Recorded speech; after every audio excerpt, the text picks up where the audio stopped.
नमस्कार, देश दुनिया की बड़ी खबरों में आपका स्वागत है।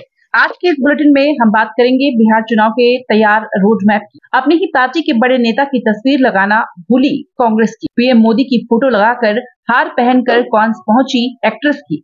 आमिर खान के फिल्म इंडस्ट्री को अलविदा कहने के संकेत की बात करेंगे। डी मुकेश ने दुनिया में फिर लहराए भारत के परचम की। और बुलेटिन के अंत में हम जानेंगे क्या सच में विराट कोहली के पब में स्मोकिंग जोन नहीं था, जो एफआईआर दर्ज कराने तक की नौबत आ गई। तो चलिए शुरू करते हैं आज की खास बुलेटिन। बिहार विधानसभा चुनाव 2025 3 चरणों में हो सकते हैं मतदान। दिवाली छठ को ध्यान में रखकर तय होंगी तारीखें। बिहार में विधानसभा चुनाव 2025 की हलचल तेज हो गई है। सूत्रों के मुताबिक इस बार चुनाव 2 से 3 चरणों में हो सकते हैं। आपकी जानकारी के लिए बता दें, बिहार विधानसभा का कार्यकाल 22 नवंबर 2025 को खत्म हो रहा है, इसलिए इससे पहले मतदान जरूरी है। खास बात यह है कि चुनाव आयोग दिवाली और छठ जैसे बड़े त्योहारों को ध्यान में रखकर तारीखें तय करेगा। दिवाली 20 अक्टूबर और छठ 27 अक्टूबर को है, तो मतदान का शेड्यूल इन पर्वों के आसपास सुविधाजनक होगा ताकि आप अपने मताधिकार का आसानी से इस्तेमाल कर सके। इसके लिए चुनाव आयोग ने तैयारियां शुरू कर दी है। मतदाता सूची अपडेट हो रही है और बूथ लेवल ऑफिसर्स को विशेष ट्रेनिंग दी जा रही है। सितंबर के अंत या अक्टूबर की शुरुआत में तारीखों का ऐलान हो सकता है। कांग्रेस के बैनर से मल्लिकार्जुन खड़गे की फोटो गायब। बीजेपी ने साधा निशाना, दलित अपमान का लगाया आरोप। दरअसल गोवा में कांग्रेस एक बार फिर विवादों के घेरे में है। मई 30 को गोवा स्थापना दिवस के मौके पर पणजी में आयोजित एक कार्यक्रम में कांग्रेस के बैनर से पार्टी के राष्ट्रीय अध्यक्ष मल्लिकार्जुन खड़गे की तस्वीर गायब थी। इस बैनर में सोनिया गांधी, राहुल गांधी, गोवा कांग्रेस प्रमुख अमित पाटकर और विपक्ष के नेता यूरी अलेमाओ की तस्वीरें थी, लेकिन खड़गे को जगह नहीं मिली। बीजेपी ने इसे मौके की तरह भुनाया और कांग्रेस पर अपने ही दलित अध्यक्ष का अपमान करने का आरोप लगाया। बीजेपी गोवा ने अपने एक्स हैंडल पर बैनर की तस्वीर शेयर करते हुए लिखा, क्या यह कांग्रेस के राष्ट्रीय अध्यक्ष का जानबूझकर अपमान है? वहीं गोवा कांग्रेस प्रमुख अमित पाटकर ने इसे छोटी सी चूक बताया। उन्होंने कहा, शहर के बाकी पोस्टरों में खड़गे जी की तस्वीर मौजूद है। यह एक गलती थी जिसे बीजेपी तूल दे रही है। दिल्ली हाईकोर्ट का बड़ा फैसला, सदगुरु की आवाज, चेहरा पहनावा अब बिना इजाजत नहीं कर सकेगा कोई इस्तेमाल। दरअसल दिल्ली हाईकोर्ट ने एक ऐतिहासिक फैसला सुनाया है, जो डिजिटल दुनिया में मशहूर हस्तियों के अधिकारों की रक्षा के लिए मील का पत्थर साबित होगा। कोर्ट ने ईशा फाउंडेशन के संस्थापक सदगुरु जग्गी वासुदेव के व्यक्तिगत अधिकारों की सुरक्षा को लेकर सख्त कदम उठाया है। कोर्ट ने साफ कहा कि उनकी आवाज, चेहरा पहनावा या बोलने का अंदाज, इनका कोई भी अनाधिकृत इस्तेमाल नहीं हो सकता, खासकर आर्टिफिशियल इंटेलिजेंस यानी कि एआई के जरिए।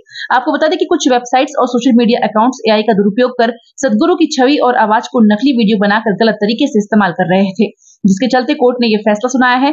कोर्ट ने न सिर्फ इन फर्जी वेबसाइट्स और यूट्यूब चैनलों को बंद करने का आदेश दिया, बल्कि सोशल मीडिया कंपनियों को भी ऐसे अकाउंट्स की जानकारी साझा करने को कहा। पीएम की फोटो लगा हार पहनकर कांस पहुंची एक्ट्रेस, बोली पाकिस्तानी खुश नहीं। जयपुर की अभिनेत्री रुचि गुर्जर ने कांस फिल्म फेस्टिवल 2025 में अपनी फिल्म लाइफ के साथ वैश्विक मंच पर तहलका मचा दिया। रेड कार्पेट पर उनकी अनोखी लुक ने हर किसी का ध्यान खींचा। रुचि ने प्रधानमंत्री नरेंद्र मोदी की तस्वीरों वाला एक खास हार पहना, जिसने न सिर्फ उनकी जयपुर की सांस्कृतिक पहचान को उभारा, बल्कि एक बड़ा संदेश भी दिया। लेकिन ये स्टाइलिश अंदाज कुछ लोगों को पसंद नहीं आया। रुचि ने बताया कि सोशल मीडिया पर उन्हें ट्रोलिंग का सामना करना पड़ा, खासकर कुछ पाकिस्तानी यूजर्स की ओर से। फिर भी उन्होंने हिम्मत नहीं हारी और अपने बयान में कहा, मुझे अपने देश और संस्कृति पर गर्व है, ट्रोलिंग मुझे रोक नहीं सकती। शिवसेना सांसद प्रियंका चतुर्वेदी ने पाकिस्तान को घेरा। लंदन में भारत की G20 मेजबानी की तुलना T20 आतंकी नीति से की। शिवसेना यूबीटी की सांसद प्रियंका चतुर्वेदी ने लंदन में पाकिस्तान की नीतियों पर करारा प्रहार किया है। भारतीय सर्वदलीय प्रतिनिधिमंडल के साथ बोलते हुए उन्होंने भारत की वैश्विक छवि को रेखांकित किया। प्रियंका ने कहा कि भारत जहां G20 जैसे वैश्विक मंचों की मेजबानी पर व्यापार और अर्थव्यवस्था को बढ़ावा दे रहा है, वहीं पाकिस्तान आतंकवाद को पनाह देकर दुनिया में T20 यानी शीर्ष आतंकियों की मेजबानी करता है। उन्होंने जोर देकर कहा कि पाकिस्तान की नीति आतंक को बढ़ावा देती है, जिसे दुनिया को समझना होगा। इसके अलावा उन्होंने भारत की आर्थिक कूटनीति की तारीफ की, जिसमें ऑस्ट्रेलिया, यूरोपीय संघ और जल्द ही अमेरिका के साथ मुक्त व्यापार समझौते शामिल है। इसके उलट पाकिस्तान का रवैया वैश्विक शांति के लिए चुनौती है। प्रियंका ने 200 मिलियन मुसलमानों का जिक्र करते हुए कहा कि भारत में सभी समुदाय मिलकर प्रगति कर रहे हैं, जबकि पाकिस्तान आतंकवाद के रास्ते पर है। बॉलीवुड अभिनेता आमिर खान का बड़ा ऐलान, महाभारत होगी और उनकी आखिरी फिल्म ड्रीम प्रोजेक्ट के साथ कह सकते हैं अलविदा। बॉलीवुड के मिस्टर परफेक्शनिस्ट आमिर खान ने एक बार फिर फैंस को चौंका दिया है। हाल ही में एक पॉडकास्ट में आमिर खान ने खुलासा किया कि उनका ड्रीम प्रोजेक्ट महाभारत उनकी आखिरी फिल्म हो सकती है। जी हाँ, आमिर ने कहा कि महाभारत में सब कुछ है, इमोशन, स्केल, लेयर्ड कहानी से करने के बाद शायद मुझे लगे कि अब कुछ भी और भी करने को नहीं बचा। यह खबर सुनकर फैंस के बीच में हलचल मच गई है। आमिर सालों से इस महाकाव्य पर फिल्म बनाने की बात करते रहे हैं।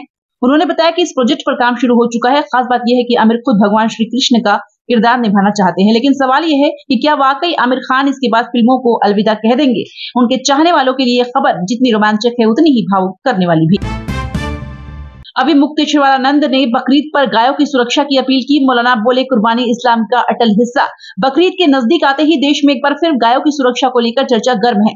जूना अखाड़े के प्रमुख स्वामी अभी मुक्तेश्वरानंद ने अपील की है कि बकरीद पर गायों की कुर्बानी न हो। उन्होंने गौ रक्षकों से सतर्क रहने को कहा ताकि पशुओं की रक्षा सुनिश्चित हो।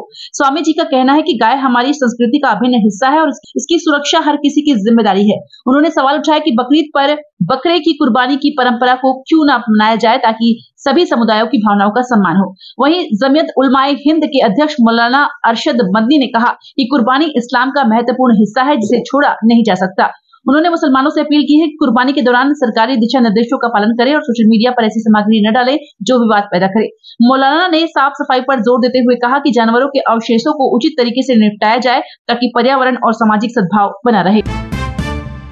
नॉर्वे चेस टूर्नामेंट, गुकेश ने वर्ल्ड नंबर 1 को हराया। गुस्से में कार्लसन ने बोर्ड पर मुक्का मारा। नॉर्वे चेस टूर्नामेंट 2025 में भारत के विश्व चैंपियन डी गुकेश ने इतिहास रच दिया। छठे राउंड में 19 साल के इस युवा सितारे ने विश्व नंबर 1 मैग्नस कार्लसन को पहली बार क्लासिकल चेस में धूल चटाई। यह गुकेश की कार्लसन के खिलाफ पहली क्लासिकल जीत है जो उनके करियर को एक सुनहरा पल है। गुकेश ने सफेद मोहरों से खेलते हुए शौर्य, धैर्य और रणनीति का शानदार प्रदर्शन किया। खेल में ज्यादातर समय कार्लसन हावी रहे लेकिन गुकेश ने अंतिम क्षणों में बाजी पलट दी। इस हार से कार्लसन इतने निराश हुए कि उन्होंने गुस्से में चेस बोर्ड पर मुक्का मार दिया और बिना मीडिया से बात किए मैदान छोड़ दिया। इससे पहले कार्लसन ने कहा था कि मुझे हराने वाला कोई नहीं, लेकिन गुकेश ने इसका करारा जवाब दिया। यह जीत गुकेश को टूर्नामेंट के पॉइंट्स टेबल में 8.5 अंकों के साथ तीसरे स्थान पर ले आई, जबकि कार्लसन और फबियानो कैरुआना 9.5 अंकों के साथ शीर्ष पर हैं। हाउसफुल 5 के प्रमोशनल इवेंट में भीड़ बेकाबू, अक्षय कुमार ने हाथ जोड़कर की शांति की अपील। पुणे में हाउसफुल 5 के प्रमोशनल इवेंट में उस वक्त हंगामा मच गया जब सितारों को देखने पहुंची भीड़ बेकाबू हो गई।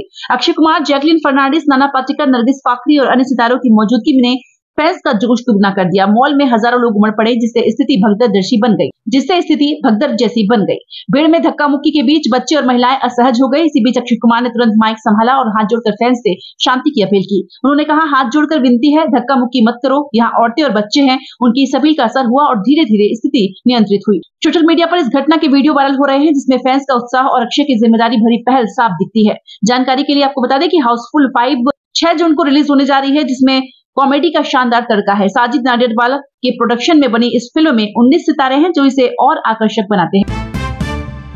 बेंगलुरु में विराट कोहली के पब 1 8 कम्यून पर कार्रवाई, स्मोकिंग जोन न होने पर एफआईआर दर्ज। क्रिकेट सुपरस्टार विराट कोहली के मशहूर पब और रेस्टोरेंट 1 8 कम्यून फिर सुर्खियों में है। कब्बन पार्क पुलिस ने सिगरेट और अन्य तंबाकू उत्पाद अधिनियम के उल्लंघन के चलते पब के मैनेजर और स्टाफ के खिलाफ एफआईआर दर्ज की है। वजह पब में स्मोकिंग के लिए अलग जोन न होना। आपको बता दें कि 29 मई को बेंगलुरु पुलिस ने गुप्त सूचना के आधार पर कस्तूरबा रोड पर स्थित इस पब का औचक निरीक्षण किया। जांच में पाया गया कि स्मोकिंग जोन के लिए जरूरी नियमों का पालन नहीं हुआ। कोटपा की धारा 4 और 21 के तहत कार्रवाई करते हुए पुलिस ने वीकेंड पर स्थानीय अदालत की अनुमति से एफआईआर दर्ज की।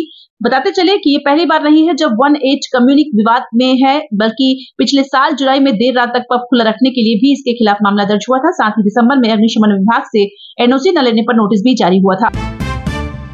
सिक्किम में भूस्खलन ने मचाई तबाही, आर्मी कैंप पर हादसा, 3 जवानों की मौत, 6 लापता। सिक्किम में भारी बारिश और भूस्खलन ने कहर बरपाया है। रविवार शाम उत्तरी सिक्किम के चट्टान में एक आर्मी कैंप पर भूस्खलन ने सबको चौंका दिया। इस हादसे में हमारे 3 बहादुर जवानों की जान चली गई, जिनमें हवलदार लाखविंदर सिंह, लांस नायक मनीष ठाकुर और पोर्टर अभिषेक लखाड़ा शामिल है। इसके अलावा 6 जवान अभी भी लापता है और बचाव दल इनकी दिन रात उनकी तलाश में जुटे हैं। 4 लोगों को मामूली चोटों के साथ सुरक्षित बाहर निकाला गया है। आपको बता दें कि भारी बारिश ने पूरे पूर्वोत्तर भारत में हालात बिगाड़ दिए हैं। सिक्किम, असम, मणिपुर और अन्य राज्यों में बाढ़ और भूस्खलन से अब तक 37 लोगों की जान जा चुकी है।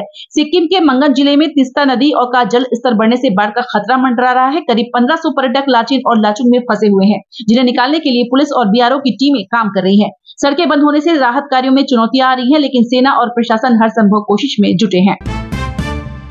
धनश्री वर्मा ने चहल से तलाक की आलोचनाओं पर तोड़ी चुप्पी, कहा लोग सच्चाई से कोसों दूर। सोशल मीडिया पर इन दिनों धनश्री वर्मा और युजवेंद्र चहल के तलाक की खबरें छाई हुई है, जिसे इस जोड़ी ने फरवरी 2025 में आपसी सहमति से अपने रास्ते अलग किए। लेकिन इसके बाद धनश्री को भारी ट्रोलिंग का सामना करना पड़ा। इसी के चलते धनश्री ने पहली बार इन आलोचनाओं पर खुलकर बात की और अपने दिल की बात दुनिया के सामने रखी। उन्होंने एक इंटरव्यू में कहा, लोग सच्चाई से कोसों दूर है, मैं झूठी बातों पर सफाई नहीं देती क्योंकि मेरी परवरिश और संस्कार मुझे गरिमा बनाए रखना सिखाते हैं। धनश्री ने साफ किया कि किसी को नीचा दिखाना उनकी फितरत नहीं है, वो अपनी कला और डांस में ध्यान दे रही है जिससे उन्हें ताकत मिलती है। सोशल मीडिया पर कुछ यूजर्स ने धनश्री पर 4.75 करोड़ रुपए की एलिमनी लेने के लिए तंज कसे, लेकिन उनके वकील ने पहले ही 7 करोड़ की अफवाहों को खारिज किया था। धनश्री ने कहा कि जो नकारात्मकता को नजरअंदाज करती हैं और आत्मनिर्भरता पर यकीन रखती हैं। क्रिकेट जगत में हलचल, ग्लेन मैक्सवेल और हेनरिक क्लासन ने इंटरनेशनल क्रिकेट को कहा अलविदा। 2 जून का दिन क्रिकेट इतिहास में एक बड़ा मोड़ लेकर आया है। पहले ऑस्ट्रेलिया के धमाकेदार ऑलराउंडर ग्लेन मैक्सवेल ने वनडे क्रिकेट से संन्यास की घोषणा की और उसके साउथ अफ्रीका के स्टार विकेटकीपर बल्लेबाज हेनरिक क्लासन ने भी इंटरनेशनल क्रिकेट को अलविदा कह दिया। 33 साल के क्लासन ने इंस्टाग्राम पर एक भावुक पोस्ट के जरिए अपने फैसले की पुष्टि की। उन्होंने लिखा, यह मेरे लिए दुखद दिन है, लेकिन मैंने अपने परिवार के भविष्य के लिए कठिन फैसला लिया। इनसे पहले ऑस्ट्रेलिया के स्टार ऑलराउंडर ग्लेन मैक्सवेल ने भी वनडे क्रिकेट से संन्यास ले लिया है। उनका वनडे करियर 13 साल का रहा। 36 साल के मैक्सवेल ने 2012 में ऑस्ट्रेलिया के लिए वनडे डेब्यू किया था। वे 2015 और 2023 वर्ल्ड कप जीतने वाली टीम का भी हिस्सा रहे। 2023 वर्ल्ड कप में अफगानिस्तान के खिलाफ 201 रन बनाए थे। सोना 837 रुपए बढ़कर 96,192 पर पहुंचा, वहीं चांदी 97,392 रुपए प्रति किलो बिक रही।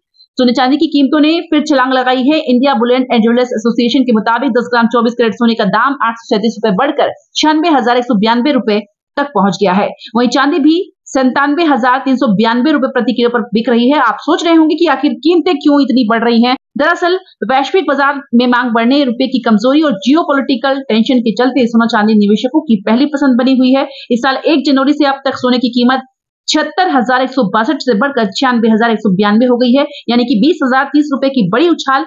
चांदी भी पीछे नहीं, 86,017 से 97,392 रुपए पर पहुंची। अगर आप शादी या निवेश के लिए सोना खरीदने की सोच रहे हैं तो सावधानी बरतें। हमेशा BIS हॉलमार्क वाला सोना ले जिसमें 6 अंकों का HUID कोड होता है। ये शुद्धता की गारंटी देता है। तो दोस्तों, हमें उम्मीद है कि बुलेटिन आपको काफी पसंद आई होगी। आपकी राय हमारे लिए कीमती है, तो कमेंट में जरूर बताएं कि कौन सी खबर ने आपको सबसे ज्यादा प्रभावित किया। ऐसे ही धमाकेदार अपडेट्स के लिए हमारे चैनल को सब्सक्राइब करें और बेल आइकन को जरूर प्रेस करें ताकि हर नई वीडियो का नोटिफिकेशन आपको तुरंत मिले। अगली बुलेटिन तक के लिए खुद का ख्याल रखें और अपने दोस्तों के साथ इस वीडियो को शेयर करना ना भूलें। मिलते हैं जल्द ही, तब तक के लिए ढेर सारी शुभकामनाएं। जय हिंद, जय भारत।